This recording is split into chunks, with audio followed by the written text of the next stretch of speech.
Hello everyone, welcome to my channel. I'm really excited to bring you today's video.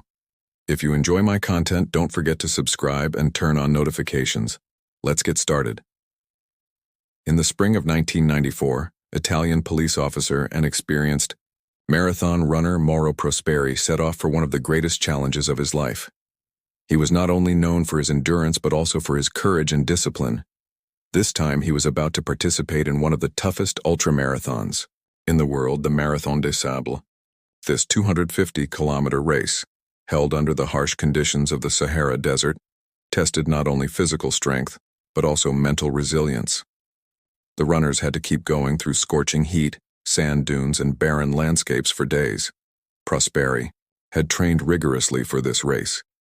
He knew how to move in the desert, how to balance his water intake, and how to progress in extreme heat. He felt prepared, but he had no idea how brutal the desert's true face would be. When the race began, Prosperi was confident. In the early hours of the morning, the participants gathered at the starting line. They carried backpacks with the water and food they would need throughout the race. The organizers would provide water at certain checkpoints, but using it wisely was crucial for survival. At first, the desert was mesmerizingly beautiful. Endless sand dunes, distant shimmering heat waves, and the scorching blue sky. But behind this beauty lay a deadly trap: extreme heat, the risk of dehydration, and the danger of losing one's bearings. Prosperi stuck to his plan in the first few days. He paced himself well, taking small sips regularly to manage his thirst. He wore special running shoes to protect his feet from the hot sand. Everything was going well in the first few days. However, on the fourth day of the race, he came face to face with the desert's real nature. The weather seemed calm in the early morning hours. Prosperi was making good progress, continuing his route with other runners. But in the afternoon, something strange started to happen in the sky. Far in the distance, a brown and orange cloud began to rise on the horizon. Experienced desert travelers knew exactly what that meant. A sandstorm was approaching. The organizers had warned the runners to be cautious about such storms, but Prosperi and many other runners had never faced such a natural event before. The wind began to intensify. The light breeze, which first hit their faces with fine grains of sand, suddenly turned into a powerful vortex, filling the air. In an instant, everything was covered in sand and dust. Visibility dropped to almost zero. Prosperi considered waiting at one spot until the storm passed, but the increasingly fierce wind was blowing the sand so violently that staying still was also dangerous. If he stopped, he could be buried under the sand or lose his direction entirely. Therefore, he decided that the best course of action was to keep running. However, this decision would cost him dearly. Prosperi ran blindly, unable to see any markers in front of him. The wind howled in his ears, and with each breath, fine sand filled his throat. He knew he had to manage the water in his backpack carefully, so despite his dry and cracked lips, he tried not to drink a single drop. After hours of the sandstorm, the wind slowly began to calm down. Prosperi finally stopped and looked around. There was no one in sight. He had been blown far off course during the storm. None of the markers or checkpoints set by the organizers were visible. All that surrounded him was the vast desert and a deadly silence. In a state of despair, Prosperi sat down on the sand and took a deep breath. For him, this was no longer a marathon, but a fight for survival. When Mauro Prosperi opened his eyes after the sandstorm, he realized he was in the middle of an endless desert. The storm had carried him miles away from the race route. There were no signposts, no other runners, and no officials. Only the fine sand carried by the hot wind and the seemingly endless rolling sand dunes. At first, he thought this was just a temporary situation. Perhaps the other runners had strayed a little as well. The organizers could provide air support for runners off course. But the desert was brutally silent. There was no sound of engines, no human voices, only the hum of the wind. It was then that he realized he was completely alone. Prosperi tried to determine his direction. He looked up at the sky, examining the position of the sun. However, one of the greatest dangers of the Sahara Desert was now coming into play: the feeling of infinity. The desert was so vast, and the landscape so monotonous that it was incredibly difficult to tell if you were actually moving forward or if you were just walking in a loop. As the sun approached its peak, the temperature began to rise rapidly. He knew that water would be provided at designated points during the race, but now he was far away from those points. He had a few bottles of water and a small stock of food with him. He needed to use them carefully. At first, he tried to move quickly. He thought that if he progressed without wasting too much time, he might eventually come across the markers placed by the organizers. However, he soon encountered a major issue. The heat. The temperature in the desert reached 50 degrees Celsius at midday. The suffocating pressure of the air turned every breath he took into a ball of fire. The sand, as though inside an oven, sent waves of heat rising from beneath his feet. Each step drained a little more of his energy. Walking in these conditions was almost impossible. To cross the desert, he needed to move early in the morning or late in the evening when the sun set. Moving during the midday heat could be the fastest way to become dehydrated, so he made a decision. He would rest in the shade during the day and continue his journey either at night or early in the morning. As the sun began to set, Prosperi thought he would find some relief. However, the second great danger of the desert was waiting for him, the freezing cold. While the temperature reached 50 degrees during the day, it suddenly dropped to 0 degrees at night. Prosperi knew about the cold desert nights, but he hadn't expected such an intense chill. He was only wearing a light marathon outfit, and as night fell, he began to shiver. Hunger and thirst only made his exhaustion worse. He had to be frugal with his food. He divided the dates, biscuits, and energy bars in his backpack into as small pieces as possible. But the biggest issue was water. No matter how carefully he rationed it, the water he had would last only a few more days at most. He lay down on the sand and looked up at the sky. Despite its dangers, the desert was incredibly beautiful. The endless sky full of stars gave both a sense of peace and a deep feeling of loneliness. Here, in the infinite void of the universe, one truly felt how small humans were. But this was not a moment for emotions. He had to survive. At sunrise, Prosperi decided to continue walking. He tried to use the shadow and the position of the sun to determine his direction. Unknowingly, he was heading towards the border of Algeria. Ahead of him was a massive sand dune. If he could climb to the top, perhaps he would spot a marker in the distance, a human track, or even an oasis.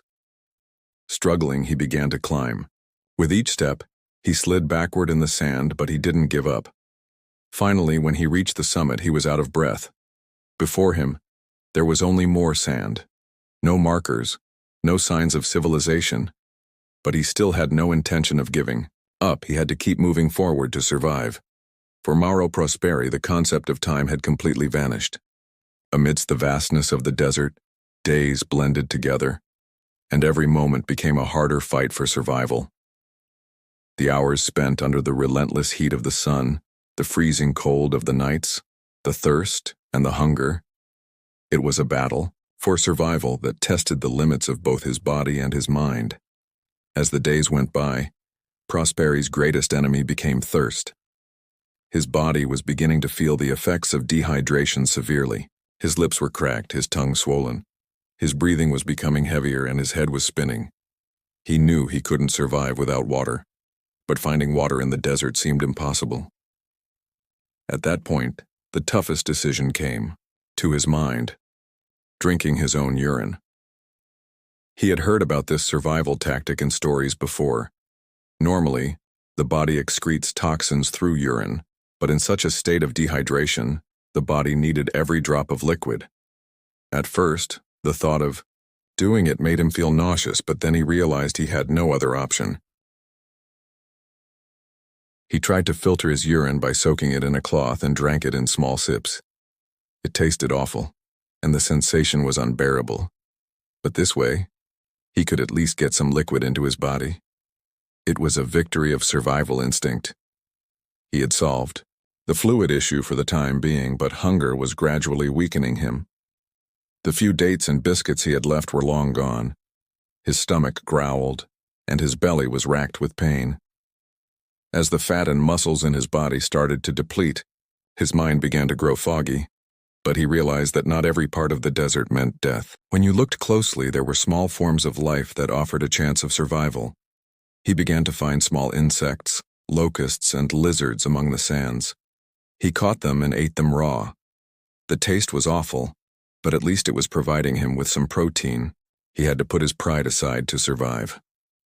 One day, while standing in the shadow of an old and ruined structure, he noticed a group of bats hanging from the ceiling. Bat meat was sometimes used as a protein source in desert communities. But the most important thing was their blood. Bat blood was one of the best liquid sources in the desert. Using the knife in his hand, Prosperi caught one of the bats and drank its blood. The first thought that crossed his mind was how far he had come. Just a few days ago, he wouldn't have even considered this option, but now he had surrendered to his instincts to survive. He pushed forward to avoid losing himself any further. He had been walking for days and his energy was completely drained. He could no longer walk under the sun. He needed to find shade and shelter. At that moment, he saw a structure on the horizon. At first, he thought it was a mirage, but as he got closer, he realized it was an old abandoned mosque. This could offer him a few hours of shade, some rest, and perhaps a glimmer of hope. The interior of the mosque was empty, just stone walls and a dilapidated roof. But to him, it felt like a fortress. He could rest in the shade, and at night, it would protect him from the cold. Hoping to find some water, he explored the mosque's surroundings. But there was no well, no trace of water, just more sand. At least for a few hours he was safe. Or so he thought. Prosperi lay down inside the mosque and closed his eyes.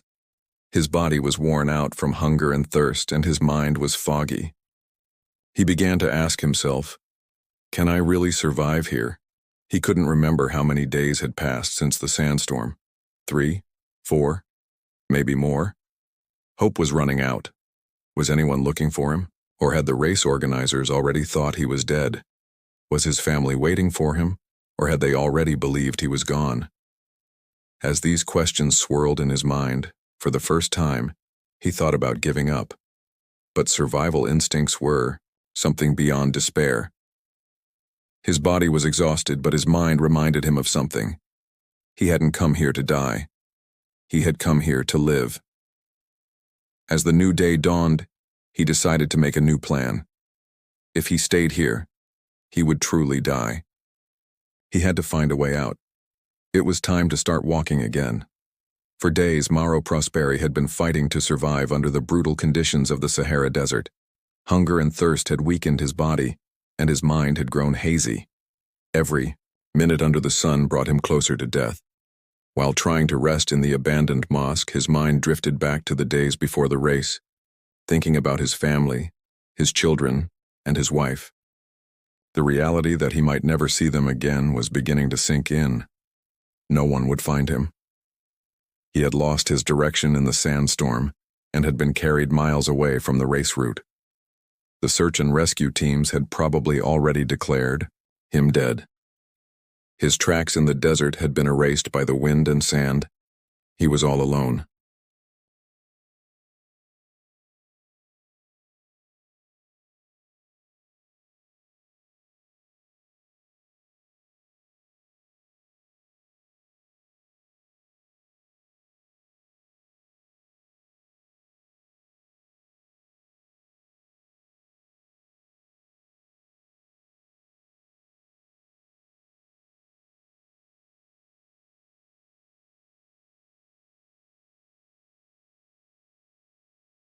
And here, in the middle of the desert, in a silent and forgotten corner, he would die.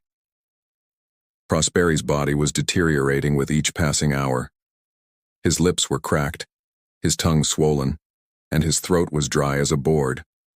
From the lack of water, even his urine had stopped. His muscles trembled with every step. His head was spinning and his vision was blurry. He had done everything he could to survive. He had eaten insects, drunk bat blood, and even consumed his own urine. But now, his body seemed to be on the brink of collapse. And the most terrifying thing was the loneliness. No one knew he was here. No one would be looking for him. Even his family would eventually believe he was dead and would have to move on with their lives. These thoughts pushed him to make a decision. Rather than slowly dying here, he could speed up the process. He touched the bracelet he had kept as a last memory of his family. It held a small photo of his wife and children. His eyes welled up. He would never see them again. But maybe this way was better. At least their suffering would come to an end. He decided to commit suicide.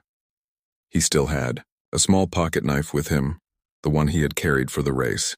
His trembling hands pulled out the knife. He had to cut his wrists, but he felt a strange sense of calm.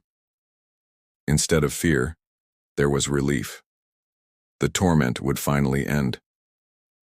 He pressed the knife to his wrists and applied pressure. As his skin opened, blood began to flow. But something was wrong. The blood was not flowing as quickly as he had expected. Because his body was severely dehydrated, his blood had thickened. Normally, the blood would have flowed quickly, causing him to lose consciousness in a few minutes.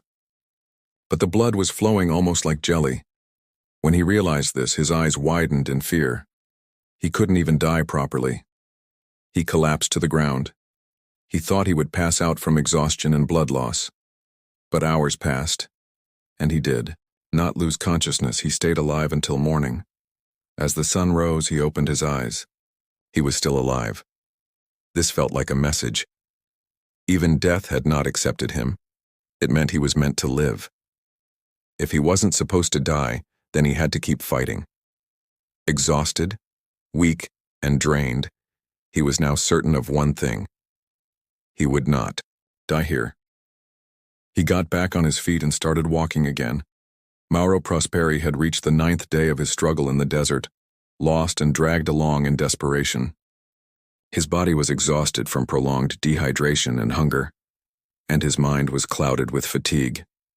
He had collapsed and nearly passed out several times. Slowly, he took each step, guided by his survival instincts. The endless desert felt like a place where death embraced him. But there was something left, his last strength. He wouldn't give up. Throughout these days, the only thing that had kept him alive was his will to live. Yes, dehydration and hunger had nearly taken over his body, but he had the strength to do whatever it took to survive. Today, maybe for the last time, he walked with hope. A few weeks ago, he thought he knew every grain of sand in this desert, but now he was completely lost. There was only one thing on his mind: survive. For days he had battled the silence and desolation of the desert, but now he felt something change in his heart. A small hope that someone might help him kept him standing, albeit weakly. For a moment he saw movement on the horizon. At first he thought it might be a hallucination because it was so easy to be mistaken in the desert. But when he rubbed his eyes and looked again, he saw a group of people in the distance. They were Berbers. At that moment, he realized that the greatest chance of his life was approaching.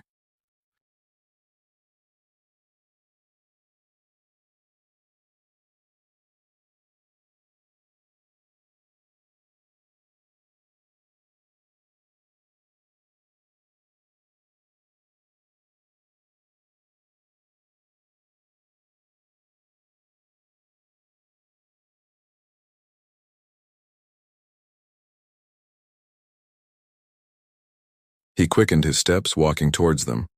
As the figures became more distinct, he thought they had noticed him, an almost dead man fighting for survival. The Berbers, realizing he was a lost foreigner in the desert, began to run toward him. They were approaching slowly. This was the moment Prosperi had been waiting for. The Berbers offered him water and food, but in truth, he needed them more than they realized. His body was incredibly weak from the effects of dehydration and hunger. One of the Berbers made him a hot cup of tea and helped him drink it slowly. After that, they offered him a piece of bread and meat. He was so hungry that he devoured the food in an instant. But still something was missing. The effects of the water and food were short-lived. Unfortunately, his body had become so weak that everything felt like only a temporary relief. Still, there was a difference. That difference was the rebirth of his hope to survive. The Berbers immediately decided to head to Algeria to get him the necessary help. At that moment, the final chapter of Mauro Prosperi's survival struggle had begun. For him, the journey back home had started, but it was not the end of everything. It was a rebirth. In the following hours, the Berbers took Prosperi to their village. There, they communicated with Algerian soldiers, and rescue teams somehow got involved. Soldiers who assessed his health immediately called a helicopter to take him to the hospital. When Prosperi arrived at the hospital in Algeria, his condition was critical. His body was severely dehydrated and had become extremely weak from hunger. Although he had survived, it would take time for him to recover. During his first checkup at the hospital, doctors said that his survival was a miracle. Despite all the medical interventions, Prosperi, who had managed to survive, was placed in intensive care for several days. During that time, he called his family. The moment when he spoke to them, and they were overjoyed, was the most emotional moment of Prosperi's rescue. Informing his family made him feel as though he had been reborn. Although he slowly began to recover physically, he had experienced significant mental trauma. The loneliness of the desert, his near-death experience, and the hunger and dehydration he had endured deeply affected him. But there was one thing that this experience had never been able to do. It had never made him give up. His miraculous survival proved how powerful human will and survival instinct could be. Within a few weeks, he was discharged from the hospital. However, this experience would change his life forever. After this event, Prosperi had changed not only physically but also mentally. The greatest lesson that survival had taught him was how precious life was. At that moment, he became a symbol of how a person's will could stand tall against any adversity. Years later, he decided to participate in the Marathon des Sables again. He wanted to prove his miraculous survival and survival determination once again. For him, the desert was no longer just a battle for life and death, but also a symbol of life itself. Thus, Mauro Prosperi's survival struggle became one of the most unforgettable and inspiring survival stories in history. Mauro Prosperi's life would never be the same again after that day. The 9 days he spent in the desert had pushed his physical and mental limits, causing him to walk a fine line between life and death. When he reached the hospital, his body was incredibly weak. He had lost 15 kilograms and his body was nearly depleted from dehydration. His skin sagged from dehydration, and his eyes were dry and sunken. His hands and feet were swollen, and his muscles had become almost unusable from extreme fatigue. Many of his organs had been seriously damaged, but he had survived. Doctors described his survival as a miracle. Many experienced doctors stated that survival in such a situation was nearly impossible. But Prosperi's determination, willpower, and survival instinct had miraculously kept him alive. After being admitted to the hospital, a series of treatments began. His body had suffered such severe damage that it would take years to fully recover. In the first days, fluid and nutritional supplements were given to help restore the balance in his body. Slowly, the water levels in his veins were replenished, but his body had lost its ability to retain water. For the first few days, his stomach had trouble accepting food. Slowly, under the supervision of doctors, he began eating again, but his body couldn't recover immediately due to hunger and dehydration. As the doctors carefully monitored Prosperi, every day it was clear that they had exerted a great effort to help him survive. His recovery was not just a physical process, it was also a psychological journey. During his days in the hospital, Prosperi realized how his body and mind were reshaping and how the desire to survive had turned him into a completely different person. He had been alone for so long, falling into such deep loneliness and despair, that he considered every moment he survived as a rebirth of his life. In the first few days, he was constantly sleepy and exhausted, but within a few weeks, to the astonishment of the doctors, he began to recover. Every organ in his body started to come back to life. Now, it wasn't just physical recovery that he needed, but emotional healing as well. The trauma he experienced, in the desert had left not only physical scars but also a mental burden.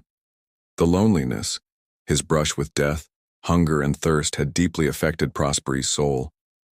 However, over time, his phone calls with his family brought a glimmer of hope. When his family embraced him after such a long separation, it was impossible to erase the effects of the terrifying experience he had gone through. But that moment once again demonstrated the strength of the bond a person has with their family. Thanks to the support of his wife and children, Prosperi was able to overcome his trauma. At that moment, life slowly started to make sense again. Surviving was not just a physical achievement, but also the heart and soul's desire to survive. As the recovery process progressed, it became clear that Prosperi was also mentally recovering. However, it took time for his body to return to its former state.